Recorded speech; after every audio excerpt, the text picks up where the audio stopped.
Good morning, good morning. Thanks for showing up at Saturday at 9 a.m. Did anybody go to the Imperial last night? Oh, that's really sad. All these young people that are completely sober. Anyway, yeah, I'm Jay Jolly, and it's very much my pleasure and that of VIFF. I also sit on the board of VIFF to have this incredible panel. And this is probably, in my opinion, as someone who's currently, selling a picture too, this knowledge that you'll get here, there's hundreds of years of experience and wisdom aggregated in their organizations and who they work for. They've been through everything. They've seen it from, there's, and I didn't mean that to be, it's reverential, if anything. But today is all about honesty and really managing people's expectation. What they're gonna tell you, you might not like all of it, but you kind of have to accept the realities of what it is to be a filmmaker in 2016. And this is a very, very, very, very tough business. But before we go into that, let me just introduce this great panel. At the far end, we've got Danish Vahidi. He's a veteran of the film business. He has over 20 years of experience in sales and marketing. He's worked at MGM, Polygram, and currently is the Director of Marketing and Theatrical Release at Mongrel. Danish also sits on the Board of Directors of the Canadian Picture Pioneers Trust Fund. And if you in VIFF, you can enjoy such pictures from Mongrel as Manchester by the Sea, Maudie, The Handmaiden, The Rehearsal, and Personal Shoppers, just to name a few. Next, we have Nancy Gersman from Zeitgeist. She's the founder of Zeitgeist, and she has worked in every aspect of film distribution and marketing, including she was in theatrical at Landmark. She has launched the careers of such greats as Todd Haynes, Christopher Nolan, Adam McGowan, and the brothers Quay. 6 Zeitgeist films have been nominated for Academy Awards, and Nowhere in Africa won the Academy Award for Best Foreign. And in 2008, the MoMA honored Zeitgeist with a month-long 20th anniversary retrospective of their films. And along with We Like Films, you can enjoy Old Stone at the festival currently. In the middle is none other than Ron Mann, a great documentarian, and also the founder of Films We Like. I'm a big fan. A lot of his documentaries, Comic Book Confidential. I'm a super fanboy, so Ratfink and Altman, which I recently enjoyed, and I can't wait to see the one on Lee Morgan, which I haven't yet to see. But he's got again, terrific for those in documentary and in independent fiction as well. You can see I Called Him Morgan, and there's several films in Bruce McDonald's Weirdos, Ron Mann. Beside Ron Mann, we've got the wonderful Robin Smith. He's the founder of Kino Smith and the CEO of Blue Ice Docs. He's got a strong background. He's been doing this for decades. So he will 2 decades, not that many, just 2. And he's been in distribution from anywhere with the NFB, Alliance, Lionsgate, Seville, Capri. He's also the programmer of Bloor Hot Docs. Films he has here include Bugs, Shadowlands, Reset, and Kate Plays Christine. And finally, we have Carrie Kupes. She's the VP in distribution at Unobstructed View. She oversees marketing, deliverables, and previously she worked at Sony Pictures. She's helped produce the series Hair Wars and the roller derby doc Rolling Thunder. My sister's a roller derby girl, so it's always fun. And her 2 pictures she's got here are, is it only 2? Harry Benson, Shoot First, and Eyes of My Mother. Only 2, sorry. No, not only 2. I didn't. I'm going to do this all day long. I'm going to say things that are just going to piss people off. But anyway, okay, so we live in a time right now. Technology's been democratized. There was a time to make a short film, you had to spend like 5 Gs just on celluloid to start rolling. Now, everybody has the tool. The tools are very much you come preloaded with nonlinear editing, and 4K cameras are pretty much available everywhere. What that's meant is there's a lot more noise in the marketplace. There's 30 times more movies than in the late 90s going into film festivals. So again, how do you get noticed? How do you stand out? What's your differentiator? how do you get noticed? And the most important part of the cycle is how do you get picked up and how do you monetize or make money on your movies? And the people that do it are right here. They're the ones that, you know, they have a certain amount of bandwidth. They can only take on a certain amount of movies every year. They've got to put up their own risk equity. They've got overhead. They've got employees. It's an incredibly difficult business. It's in radical states of disruption that, you know, we're not going to go into. That's a whole other panel. But the key today is it's going to be a bit of tough love. You know, you guys can all look around. This business is extremely, extremely tough. And what I'm hoping today is, like, in this room, who will become really sustainable, be able to create a career of doing this, like being a writer, a director, a producer. Sure, you can, there's lots of jobs on set working on American productions, and you can have a lively, you know, career doing that. But those that choose the path of being the storytellers, of going out there and grinding and getting that stuff to happen, it's very, very tough. And, you know, and it's got a 99% failure rate in terms of sustainability. What we're hoping here today is that we can help you change that reality by actually just managing your expectation and trying to set you up for success with those one little bits of nuggets. When you approach these guys, how do you get their attention, and what do they want to see from a filmmaker, and what do they expect from you? So I'm going to start things off by just getting a show of hands so this great panel can see in the audience what we're up against. How many of you guys have actually made a feature film? Okay. That's interesting. How many of you guys have made a short film at least? Okay, so that's good. How many of you, now be honest, have had the pleasure of working with a distributor and actually seeing money from a film? Sorry. Okay, worked with a distributor first. Saw money from your film. Okay, how many of you are working on your second feature? Okay. Well, that's good. All right, so I'm going to start things off by saying, what is the worst thing that, say, somebody with a film, or actually, let's start it this way.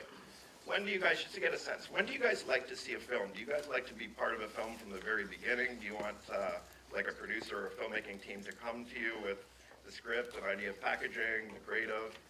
Or do you prefer just to see the final product, like in this day and age? Just come to me when your movie's done. Let's start off with this end of the thing. Well, I'm sure these guys are going to have a different answer than I am, but for us, we typically do want to see it when it's finished. But that doesn't mean that we're not amenable to looking at films in earlier stages, but we typically take things that are finished. Okay, great. Yeah, I mean, it's always easier to, you know, make a decision based on a finished film, but I mean, the nature of our industry here for Canadian filmmakers, I'm assuming most of the hands were Canadian filmmakers, you know, often we're needed as a triggering device or as part of your financing early. So for me, you know, I do want to see the projects early, but not to the point where it's a cocktail napkin idea. It's, you know, some semblance of what you're going to do, some semblance of what your budget's going to be, and even a semblance on how you're going to reach that budget, who are going to be the partners that will provide equity. You know, one of the biggest things for us is obviously loving the creative, but also figuring out the business aspect of how we can get involved in your film is equally important. So having an understanding of both of those aspects of your project is kind of the very first time you can sort of approach us. Great. And Ron, from your point of view, because you're also, you know, a filmmaker as well, and so you've seen both sides of it, and which makes you, I think, doubly as busy as someone who's also creating. What's the most important thing from your point of view, you know, now that you have an inside of distribution? Sorry, I should be talking into this, or can you hear my voice? That you see happen all the time with filmmakers, like mistakes they make when they come to you and stuff like that. Well, there's no mistakes. Okay. I'm not sure what you mean. Exactly. Okay, well, let's just go back to the original question. What do you like to see from other filmmakers outside yourself? Like, do you like to see a project early, or do you like to see it later?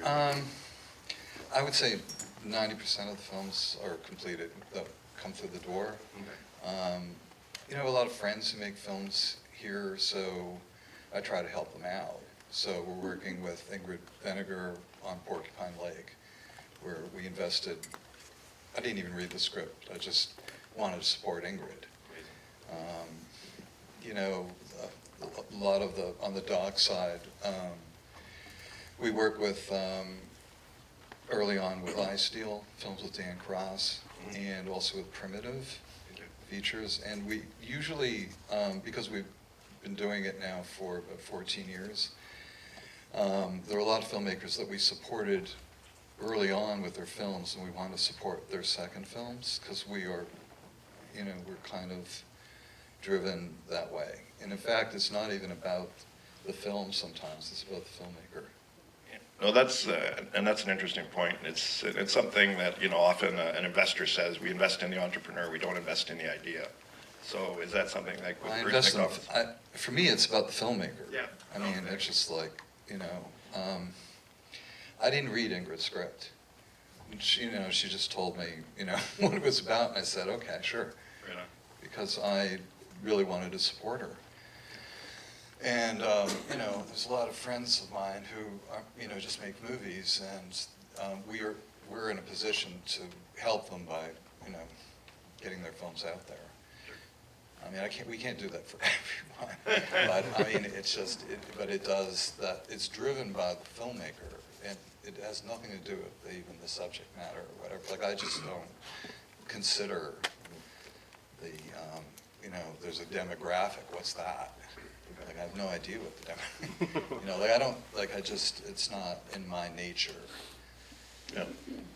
But that's, but generally when you do that, when you say friends, these are people that have been veterans that have made a few pictures, so you understand their body Yeah, of there's also work. first-time filmmakers that I Okay. just run into. You know, there's a All right. lot of festivals like this where there's speed dating, you know, and I've actually picked up films just by meeting people and just getting, you know, I think I'm a good read of people.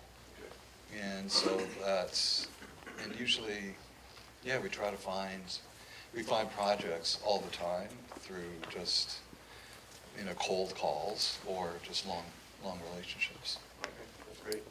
And Nancy, what about you? You've been, you know, you've launched a lot of very, you know, seminal independent filmmakers. We have, but I feel like we might not have launched those people if we hadn't seen just finished films. We're not good at reading scripts at all. We're not really even good at looking at, you know, close to fine cuts. I mean, we really realize that our strength is seeing finished films. So that's what we do. I mean, really, we've been in business for 28 years, and, you know, we really know our strengths and weaknesses, so that's how we do it.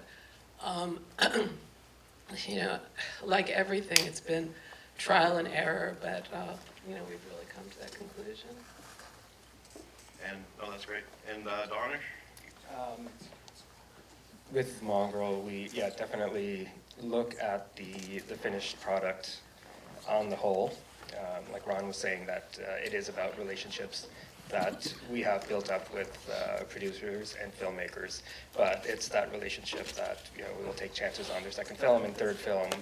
When you're coming to us, the main thing that you would need to do is put a package together, but know the type of films that we distribute as well. Because we get a lot of producers, filmmakers coming and pitching ideas that are totally not in our zeitgeist. And it's, you know, it's not something that we would do. It's wasting your time as well as wasting ours. So I think just basics, that's the first thing that you guys should look at when you're coming to any of us and say, okay, what type of films are we putting out? Is this going to be a match? And then work towards that. Definitely, you know, we will work with filmmakers on the script stage. We are involved quite a bit with, you know, revisions to scripts and the different cuts throughout the filmmaking process. We like to work with our filmmakers and get these projects out. Things like Water, Brooklyn, Maudie this year, we've been involved right from the beginning. So it is definitely something that we are involved in, but predominantly it's the final package that you're going to be presenting to us that we will make a decision on. Okay. No, that's great. And just to give you guys an idea, so I'm just going to ask you guys to say a quick number. So how many films do you guys each release a year? Or do you, put your time and effort to annually? Well, we're a little bit unusual because we do a lot of DVD releases still. We're the only indie that's still doing DVD. And we have lines that we distribute on DVD. So if you're talking about only theatrical, like DVD is hundreds. If you're talking about only theatrical, I guess we're probably like maybe 2 a month. Okay. And Yeah, we do a lot of VHS releases, not just we probably, between Kino Smith and Blue Ice, around 30 to 40 films a year. But to be honest, we're sort of tailoring back and trying to do fewer films. Okay. So. I'd say about 30 films now a year. Okay. I feel like such a slacker. We're not. We work very hard on our films. So Zeitgeist's model was really to release 5 or 6 films a year. And with those 5 or 6, we did, we gave them so much attention, even though when we started our company, which was in 1988, really, we didn't have a DVD division, we didn't have any of that, but, we have a large country and a lot of cities, so we were able to get virtually hundreds of bookings, in theaters. We still really do, we have a fairly robust educational division, so we do more films in our educational division, but we still really do 5 or 6 films a year. And, even though there are more platforms, which is great, we still give each film a lot of attention. So that model seems to work for us, and we're happy with it. I don't think we're going to change. Oh, no, it's just more to give, the purpose of this was just to show you, with thousands and thousands and thousands of movies out there, what the real metrics are with these people. Actually, sorry, can I jump in? For sure. Let me just grab Donna quick. Yeah, theatrically, last year we had about 57 films. And it's definitely a struggle with the amount of films that are out there. One of the biggest challenges that we're facing is, with the technologies that's out there, that the number of films that are being put in front of us, just are increasing every year. And the mandate with which Mongrel started almost 25 years ago, it's 23, I believe now, was bringing you the best of world cinema. And that's a challenge that we struggle with all the time, is how do we keep our identity with bringing these films that are at a certain level to the Canadian audience, and then sort of working within the distribution and number of films that are available to us, and just really, trying to keep our identity along with running a business. We are, so definitely I get your point of staying true to your own identity, but it is a struggle for us every year just to try and, do we want, like if we do over 200 films on home ends, and theatrically we're averaging about 50. And even that is a struggle for us, because we could do 75 if we wanted to, but then are we going to have the same attention to detail for all these films and work with the filmmakers and give it the proper release that it needs? Yeah, we can definitely put it into theaters, but is it going to be advantageous, and it's going to be true to the Mongrel ideal that we are trying to stay with? So that actually goes with what I was going to say, which is one of the things I think people might not understand about distribution is that, like for Mongrel and ourselves especially, we have output deals, so we work with companies in the US that, so his 50 and my 25, like a lot of those are already full from our deals, our output deals. So we'll work with a company that will buy a film for North America but doesn't have an operation in Canada, so they'll come to us or Mongrel or Ron or Robin, and we'll do a deal that they just pull, all their films come in a pipeline into our release slate, so that ours is full. No, absolutely. And the point of this exercise was, without getting into the complexities of distribution and territories and windows and all of that stuff, was just to show you guys that, how are you gonna differentiate yourself to get in front of these? Because there is like literally thousands and thousands and thousands of movies being made all the time. In fact, you know, the amount of content being created in 1 year in 2016, I think eclipses everything from being combined before it with YouTubes and everything else, and the tools that everybody has now. So before I go any further, I'm gonna just ask, and I'll be the ones, Reese, you don't have to bring an audience. Is there anybody with a burning question right now, just that I can start to insert into here? Anything that anybody wants to know from what they've heard? Nothing? Okay, I'm gonna continue then. Oh, there's one right there.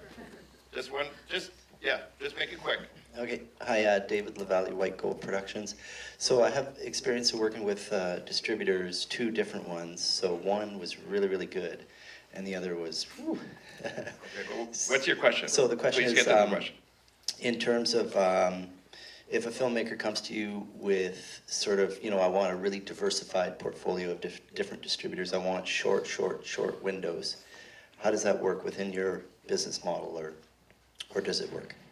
Okay, but I was asking how you get differentiated. This is what we'll save those for later. What I really want us to stay on is topic. The topic today is very simple. How do I get noticed from these people so they pick up my movie?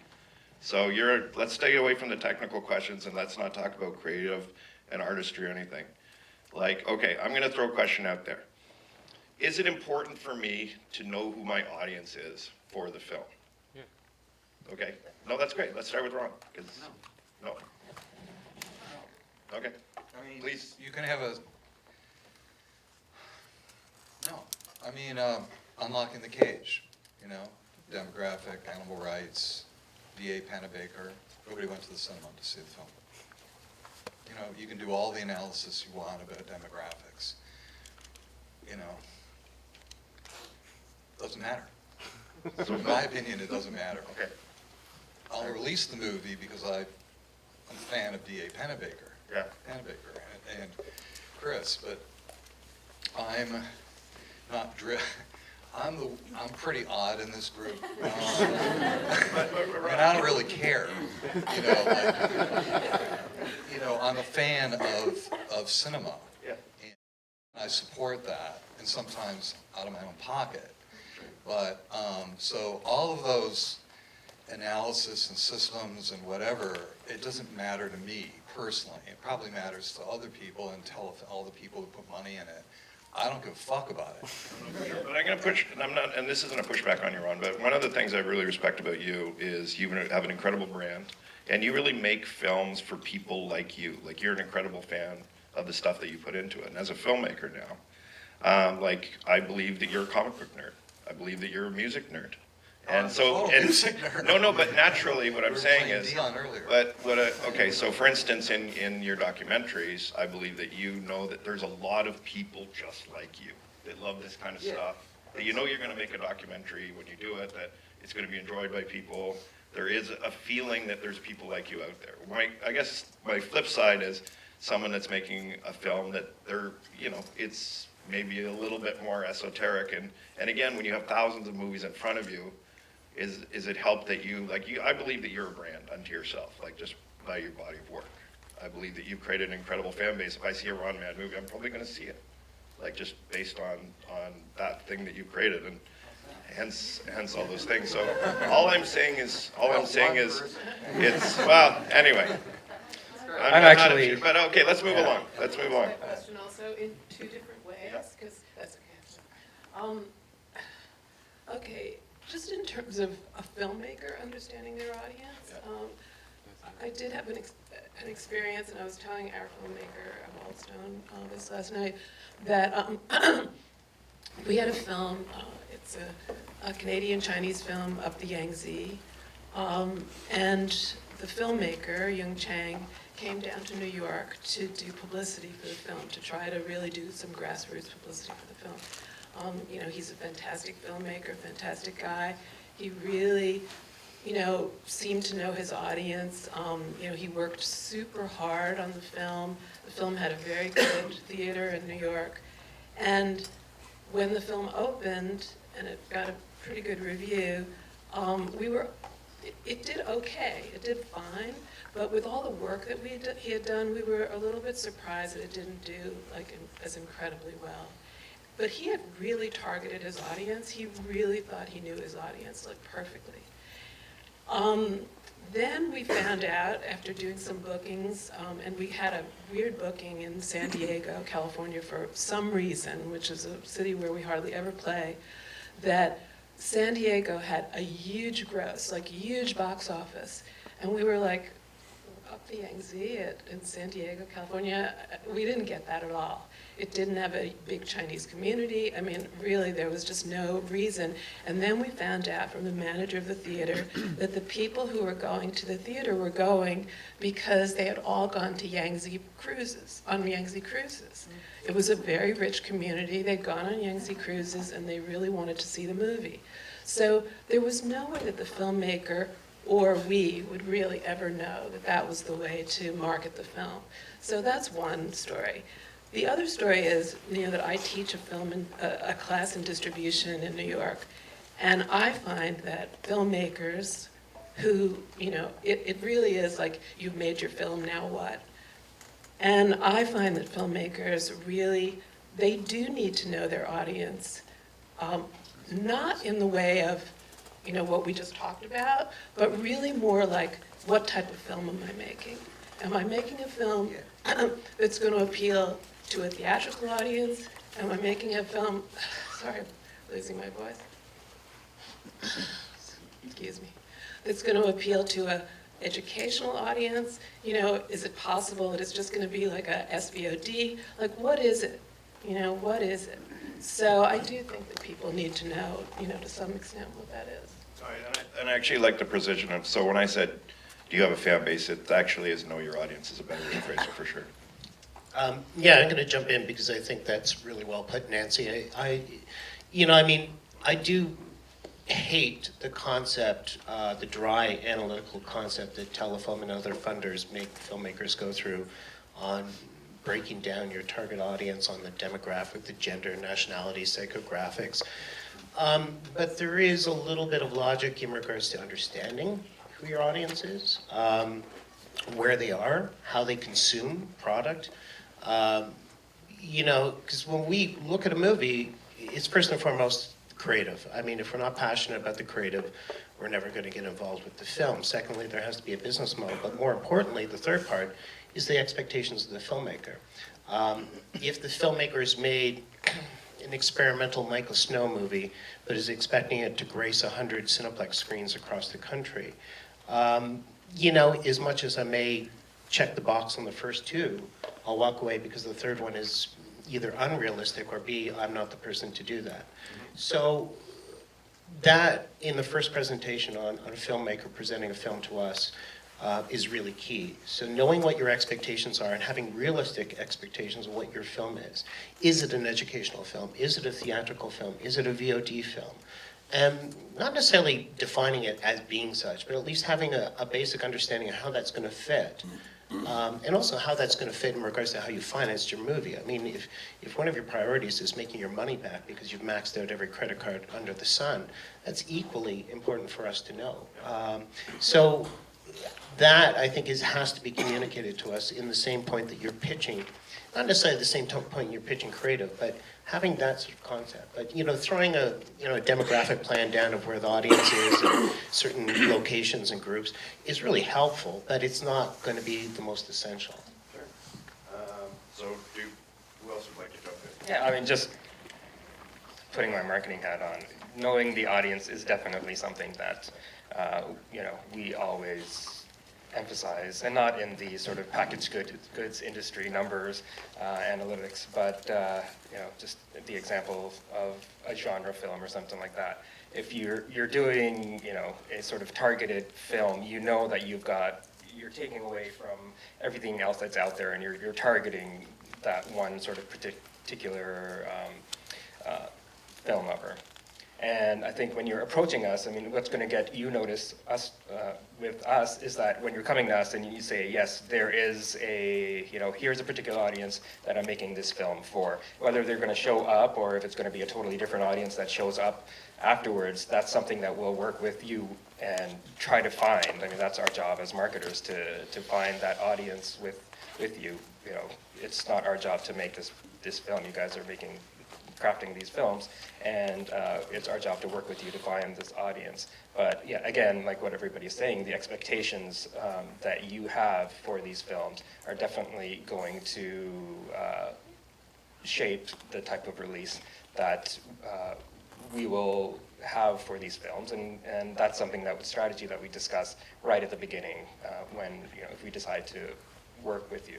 I mean, Ingrid's a great example. I've worked with her many times, and she's just, a powerhouse of a producer, a filmmaker, and she knows her audience. She knows the type of film. She knows that it's not going to be in, 100 screens, her films, but she's out there, she hustles, and she comes with an entire package, not just here's the film, but here's what I'm going to do with it. Here's the social media piece that I'm going to put around this film. It's like, with her films, there aren't huge budgets involved, but she works every single angle, and she's out there working alongside us and promoting her film. So when, and that's something that you guys have to realize, is that once you give us the film, like, your job isn't over. It's, you're still, like, it's, the audience that you're making this movie for.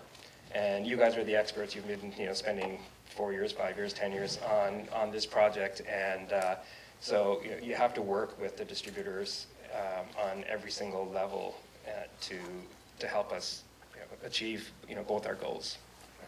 Okay, so I just was going to say also that it is always slightly different with documentary filmmakers too, because when you're making a documentary, you've really lived with the subject for a very long time, and there's a very targeted market, so it is more likely that you're going to know that market very, very well.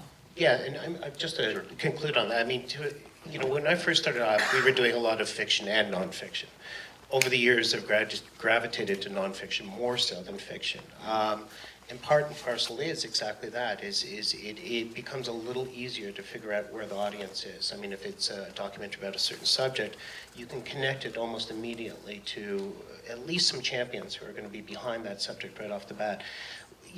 Our marketplace is dominated by, the American studio system, and we're all independents here, and Nancy is an independent in the US. We can't compete on the same level. Most of us, for the most part, I mean, Mongrel is a bit of an exception because they've become a little bit larger. We don't have access, we don't want to even have access necessarily to Cineplex screens. It's not the place for the type of films. I mean, Ron put this really nicely the other day. We don't necessarily sell Daniel Steele books, we sell poetry. I know you didn't say Daniel Steele. Yeah, last paperback. And poetry doesn't necessarily belong in the big bookstores, so we're trying to find our audiences in different ways, beyond from the mass consumption ways. If you're making a commercial movie that is appealing to 14 to 18-year-old teenage boys. guilty. Right? Yeah, no, but you've got a different model, right? But for us, or at least for me, I won't speak to everyone else, I mean, that's not a market I want to tackle. I mean, everyone under the sun is trying to market everything to those people, not just films.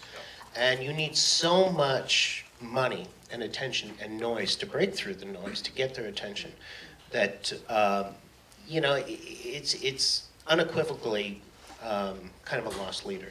I was making this analogy, and it's funny, Ron comes up with the same analogy. We're in a casino, we're gamblers. I prefer to work at the $1 table versus the $100 table.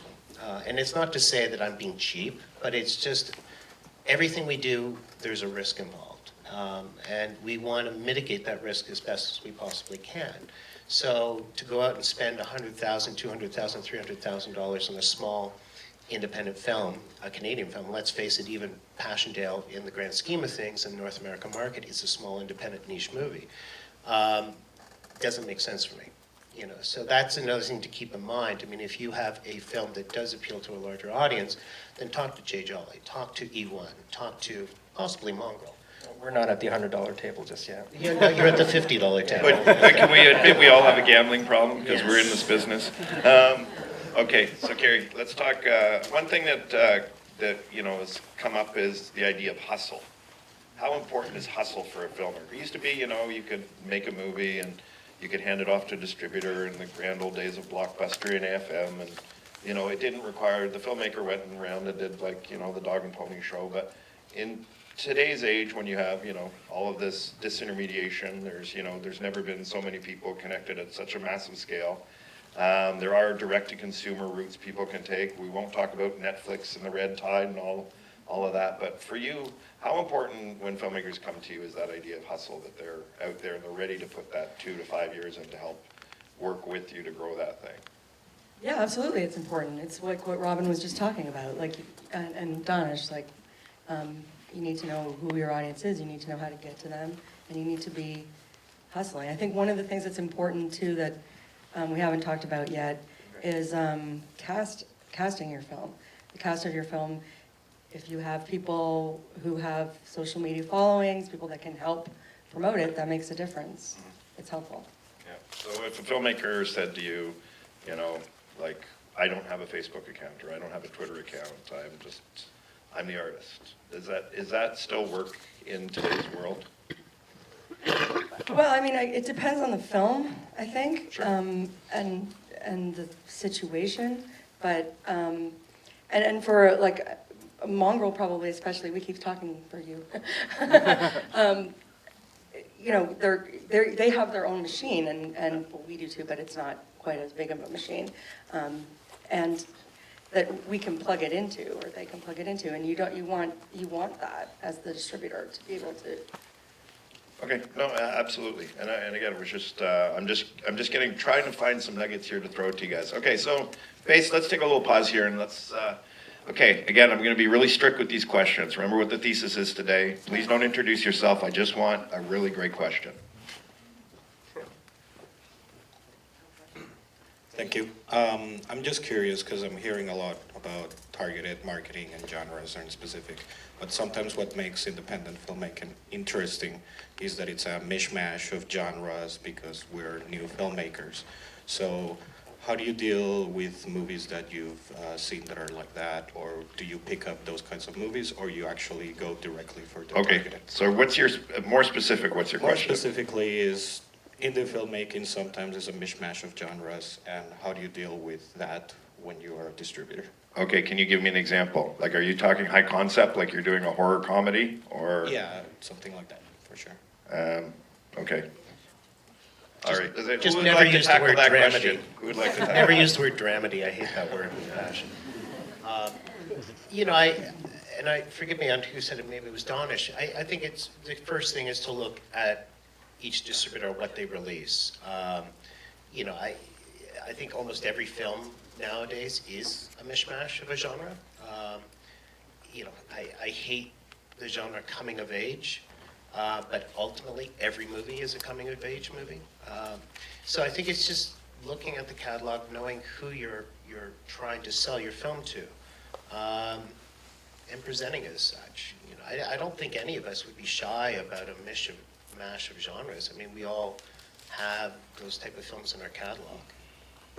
And we will take chances on your film as well, but it's got to be a great script. It's got to be a great film. It doesn't have to be the biggest story, but it's got to be a good story, and it doesn't have to, like you're saying, it doesn't need to appeal to everyone. But if there's a certain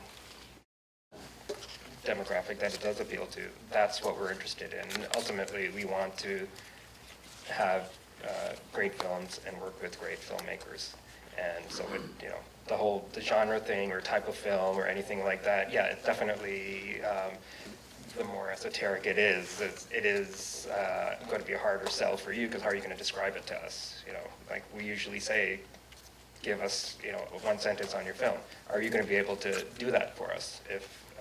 And the more clarity that you have with your vision, that's going to help sell that vision to us. But in terms of the type of film or mismatch or whatever it is, we're not too concerned about that. Yeah, definitely there are certain films that we'll have, at the end of the day, it's risk, and we'll have lower risk, but we will, definitely take that chance on the films that we love and want to put out. Yeah. Oh, so did you want to add to that, or? Well, I was just going to add that for us, I mean, definitely check our catalog. We do have, a pretty tight catalog, and we do, mostly, I mean, even though I think we're about to do one, sort of, we don't usually do, too many genre films. But although, my business partner and I love them, but I think also that we don't really, and I don't know about everybody else, but we don't take over the transom films too much. We did for the first 10 years of our existence, and then we found that we really didn't acquire anything, and so we decided to really let festivals curate for us. So we do go to festivals, and we do acquire films from festivals.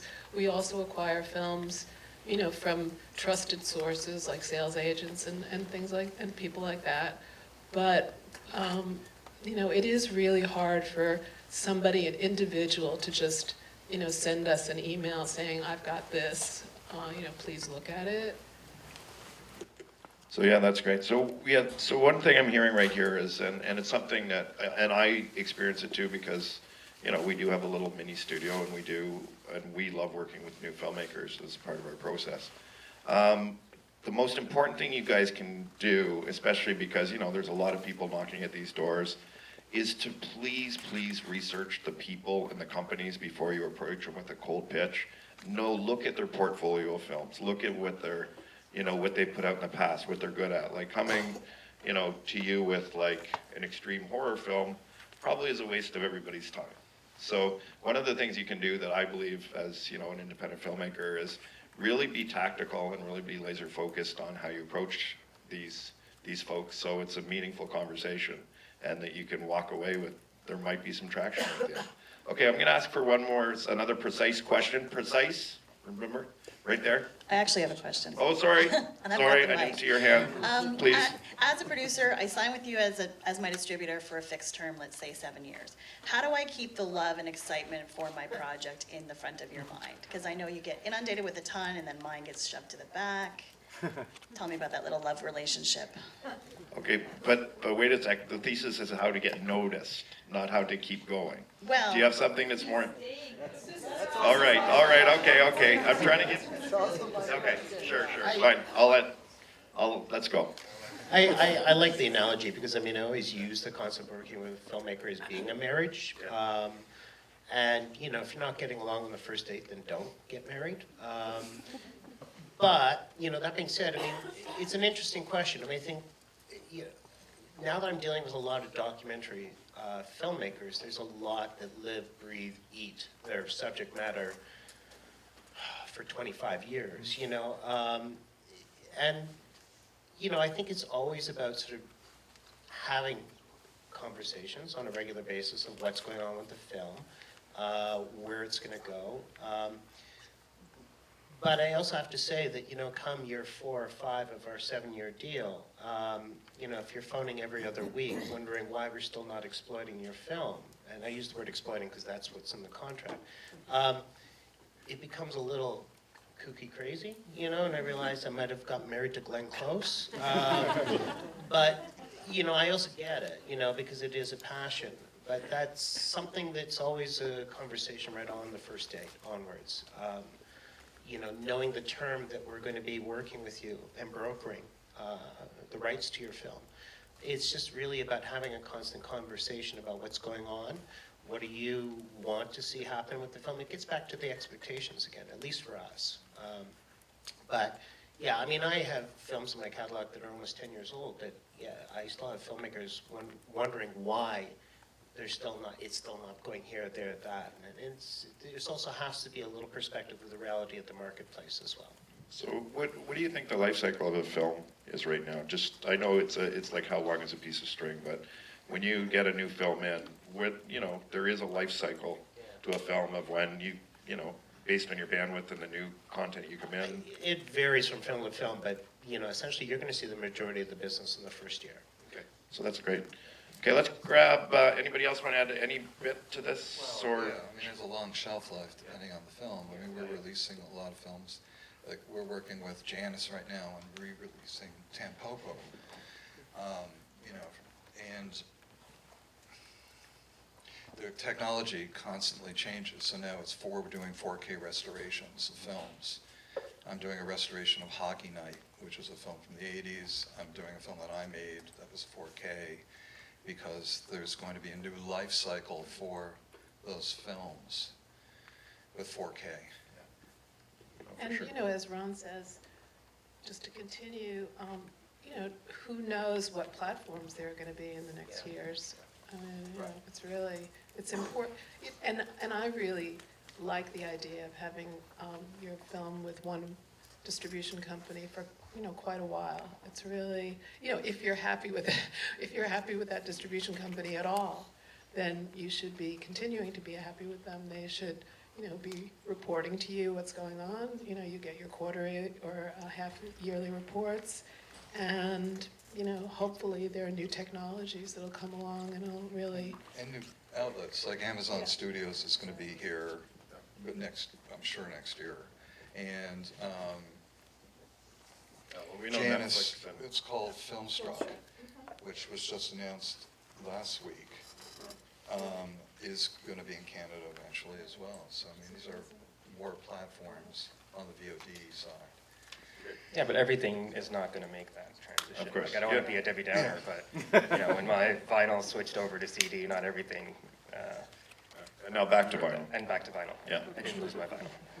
Yeah, so, yeah, anyway, so just to give you an example. So one more, we've got about just 8 minutes here, so let's just get into really precise questions. And again, let's try and figure out how you guys get noticed. Ask in that vein so people can all benefit here.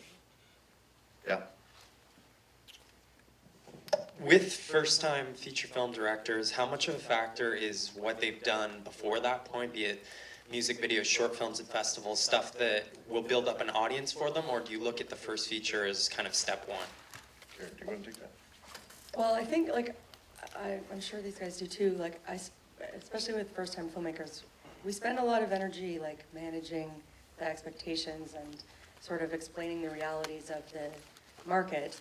And so in that case, we really want to have a conversation with the filmmaker and really understand that they have a realistic expectation, a realistic understanding of what is and isn't possible in the Canadian market for an independent film.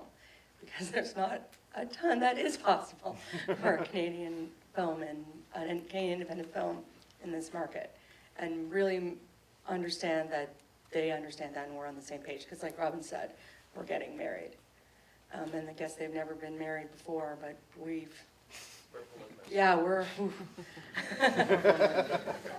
So let's keep the machine gun in coming along here. Another great question. Hello, I have the mic. Okay, sorry, I Hello. can't see everybody. These lights are in my eyes. So I'll trust the yellow shirts are great volunteers. Give them a hand. Thank Will you. help us out with that. Great. Yes, thanks to volunteers, moderator, and the panel. It's been very informative. I wonder how specifically to get in front of each of you. And my second quick question is, who is Ingrid? Okay, you guys go research Ingrid. Ingrid Vinegar is great. You guys all have the interwebs. But let's get to the first question. Who would like to tackle it? I mean, I think getting to us is we will take emails and accept things, but it's usually a traditional way of going through with your film. So you need to have either, a sales agent or sort of somebody attached to your film that's going to bring it to us. Whether it's more of a traditional way of, like you were mentioning before, we are picking up films at film festivals and going to different markets and getting products from there. So your way of going out would be sort of that traditional route. And because we are being approached so many times, it is the trusted avenue that we like to take, and it just protects us as well in terms of which product or which film that we will take the time to read the script or see the film or anything else if it's being brought in from someone. So. Sometimes, if Yeah. you can also come to us through Telefilm. Like Telefilm brought us a film earlier this year. The owner of Unobstructed View is a big hockey fan, and they were developing, or someone was developing a Telefilm film that had a hockey theme, and he thought that we would be a good fit, and we're distributing the film now. Just to add to that, I mean, you're here, you're talking to us at a panel. It's easy enough to follow up saying, saw you at the panel in Vancouver. Keep the email short. Nothing drives me more crazy than getting an intro email that's 4 pages long. And then just give a quick overview of what you're up to. I mean, I'm kind of a weird beast. I'm a bit of an idiot, and I sort of answer. That email also, if everything's in one font but my name's in a different font, then I know you've cut and pasted. So just, make it a little bit more personal than that. Okay, let's keep it moving along. You guys tell me who the question is. I think I have a mic. Yeah. Sorry if this is a naive question, but is there any precedent for sort of a bifurcated distribution process if you know that you have one sort of sub-audience or sub-market, let's say a particular community, or you know that it has educational potential, so you want to show it to universities, but then you also have the standard distribution model, or from the distributor's perspective, is that sort of like shooting yourself in the foot? No, I think, I think DIY, distribution is on a rise, but, keep in mind, places like iTunes, Netflix, the cable VOD stations are not going to take your film without having some sort of in-between, whether it's an aggregator or a distributor or whatever the case. With your model on just streaming on your website and selling DVDs yourself to go to that core audience that you've already built and do it. It gets down to what you want to do with your film by end of day and how you can achieve it. And do you need us or not, We had a film last year called This Changes Everything. That's a documentary based on the book by Naomi Klein. And we handled all of the grassroots screenings for it. We actually hired a person to do that. And we worked with environmental groups and societies and colleges across Canada. And it actually was quite lucrative for us. And it helped cover the money that we'd spent to buy the film. Awesome. Okay, so another precise question, how to get noticed? Right here.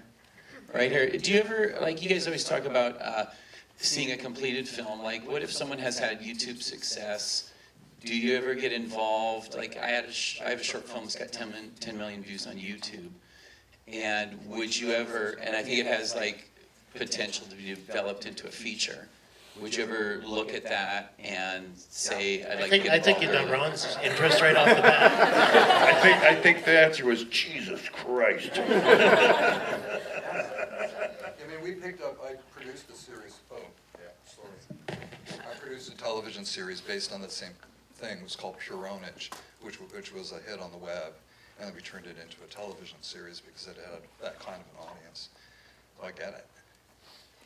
That's awesome. So Siobhan, do we have time for one more question? One more. Okay. Wherever the mic is, please ask it precise. Please. Direct and precise. Let's go. Get one more in. Is there a website or database of how many successful distributors in North America and what kind of films they focused on, and do they accept the ideas or the finished film, such as then if we have a movie, we can simply fund the distributor. Okay, so if I understand your question, you're asking, is there a database that lists distributors and what kind of films they're looking for? Is that what am I correct in that's your question? Yeah, is there a simple way we can fund I don't know of any. I believe there is, but you have to, well, Samantha could be, Yeah. yes. And does somebody subscribe to Sanando? Oh, yeah, the Sanando. that's Yeah, right. okay. There's also, there is a database that Sydney Levine puts together, but it's really expensive. I would definitely not pay for it.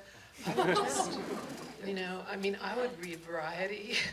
I would look on IndieWire.com to, see what distribution companies are acquiring things, and then I'd look on their websites. I mean, really, that's the easiest way of doing Or it. look at Go films to- that are, similar I'm to your sorry. film and who is distributing that film. Yeah, go to IndieWire and look at acquisitions, and then you'll see. Another little option is going to a film festival, and more often than not, that film festival will have a catalog of the buyers and distributors, and that becomes a huge resource for you going forward. Yeah, if you sign up for industry passes at most film festivals, you get a pretty big spreadsheet of everybody's there, their contacts, and then it's up to you to do the research and figure out what they're buying. How's that? Okay. Thank you, everybody. Thanks for getting up so early. Please, big hand for the panel. Have a great Indie Day again. Thanks to VIFF, all the volunteers, Tell Us Storyhive, and yeah.